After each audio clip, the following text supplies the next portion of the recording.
Now let's talk with Eboo Patel.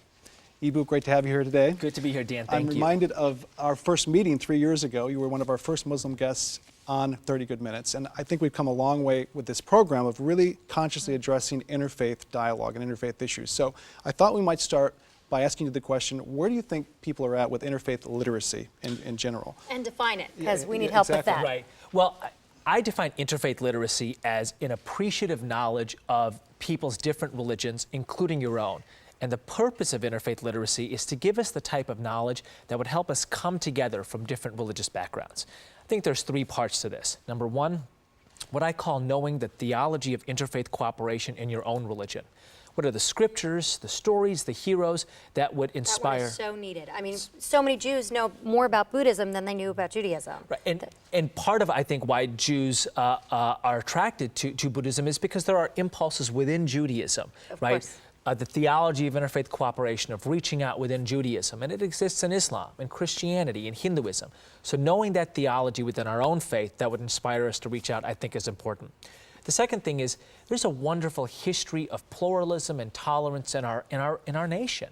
Martin Luther King Jr. and Rabbi Abraham Joshua Heschel marching together in Selma. George Washington having a Jewish clergy person at his inauguration. Thomas Jefferson owning a Quran.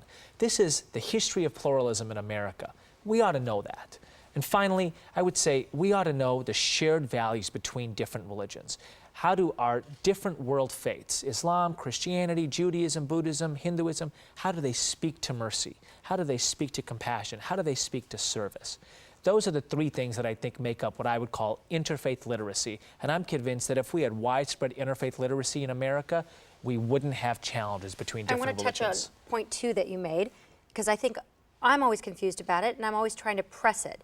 This difference between tolerance versus pluralism versus respect. I mean, what are those lines? I think you have a good sense of that, Eboo. Well, I think these are all good things, and I would put them all in the same universe of positive interaction and attitudes between different faiths. I think pluralism is what I would call more robust than tolerance. Pluralism, the way I would define it, is building a society where people from different backgrounds live in equal dignity and mutual loyalty. It's respect for people's identities, it's positive relationships between different communities, it's commitment to the common good. Sounds like what heaven would look like, Exactly. just by the way. I think it's certainly what Muslim heaven looks like in my view. For sure. Now, Eboo, with Interfaith Youth Corps, we have decided that the college vector is the place where we're focusing most of our efforts. So I wonder if you could share with the audience a little bit why that is, why you feel that that's a crucial place to reach young people especially. So I think interfaith work should happen on every inch of America's sacred soil, right? In synagogues, mosques, churches, and cities and communities. Amen. Amen, Amen. right, Amen. The Interfaith Youth Corps, our best work is on college campuses. Here's what I imagine there.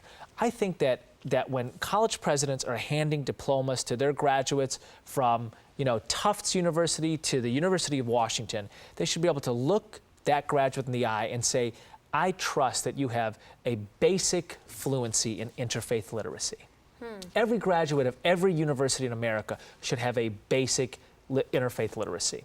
The second thing is, I think that college presidents should expect that students on their campuses have multiple meaningful encounters with people from different religions. And these 2 things, the data shows us from Robert Putnam's recent work, from Pew surveys and Gallup surveys, that interfaith literacy and meaningful positive encounters with people from different religions and things like interfaith service projects dramatically improve attitudes between people of different faiths. And that's what we're going for, that kind of.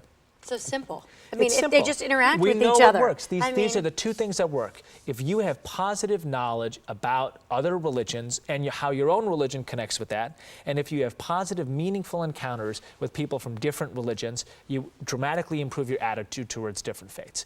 This is the story of America when it comes to Catholics, Protestants, and Jews, which is why attitudes between these groups are so high. It's got to become the story which includes Buddhists, Mormons, Hindus, Muslims, and humanists. So I want to stay on point with that particular population. I'm in my early 40s, and the interesting thing is that population has a whole new language. This social media, social network. I don't have a 20-year-old that uses a phone anymore. It's like, oh, you use one of those? Right. So how's the interfaith dialogue changing with this new social media, and how is it helping and maybe also hurting? Yeah, so I think that's a great question. So one of the things that we're finding is at the Interfaith Youth Corps, there are multiple ways to first engage an audience, kind of traditional ways. Public speeches are one. Last night I talked to about 300 people at the University of South Carolina in Columbia. Fabulous crowd. And of course, traditional media like this, like Good Morning America, like the kind of shows you're on frequently. But the wonderful thing about social media is it allows us through Twitter and Facebook to keep on bringing our message to those folks, to send them the articles we're writing or the articles we think are important, to send them a daily inspiration on interfaith cooperation or pluralism. And it allows those people to connect with each other. So, people at Brown University, where I was earlier this fall, to people at the University of South Carolina, where I was last night, they get to talk to each other, and they might not have previously met. So I think that this is a dramatic opportunity for interfaith cooperation, but I have to say, Sherre and Daniel, that the forces of intolerance, the people who want to dehumanize folks, imagine that. the people who want to build barriers instead of bridges, they use it too. So we just have to use it better. Right, we just need like an edit function. Wait, you're intolerant? You don't get to use it. Right. And Eboo, I know you speak to a lot of different audiences, not only colleges, and you often paint a broader picture of what good looks like. So we've talked about colleges a little bit, but what about in other sectors, in the larger community, in religious communities? You've got specific ideas of what you think that could happen. So, I think everybody can be an interfaith leader. Everybody can be an interfaith leader. And one of the ways you're an interfaith leader is if you spread a message of interfaith cooperation. And I have to tell you, this past summer was a real challenge for a lot of Americans, but especially Muslim Americans, right? I mean, I'm sitting on the couch watching television with my young child, and there are shows on titled things like, "Should Americans be afraid of Islam?" And my 3.5-year-old is looking at me saying, "That's us, right, Dad?" And I'm thinking, this is not the Islam that I teach my child. Why do I feel like my child is being subjected to images of his faith, many of which unfortunately are produced by Muslims with a very twisted idea of the religion, but then repeated by mainstream media outlets in this country, that are really negative, that are really ugly, right? So the ability to spread a message of what's positive about other religions, about what it is in our own religion that inspires us to connect with people from other religions, everybody can do that, and I hope that they do. So Eboo, it's your Eboo Patel. I mean, Rhodes Scholar, you've been to Oxford, you're on the President's Council. What locally can a regular person like me do to begin the conversation, to do something on the very local level? I don't have to send 1 million meals to Haiti, because that to me, just hearing about it is like incredible. What can I do? Just preach to your choir.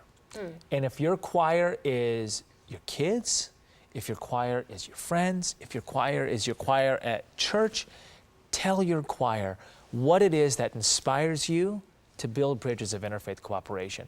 Maybe it's the story of Martin Luther King Jr. learning from Gandhi, and that as a Protestant Christian is an inspiration to you. Maybe it's the story of Rabbi Hillel saying, if I'm not for myself, who will be for me? If I am only for myself, who am I? And if not now, when? Right? There are these wonderful nuggets in all of our religions. Share that with people, because I'll tell you, one of the things which scares me is that the people who are sharing the stories of hatred between faiths, they're not shy. So we can't be shy either.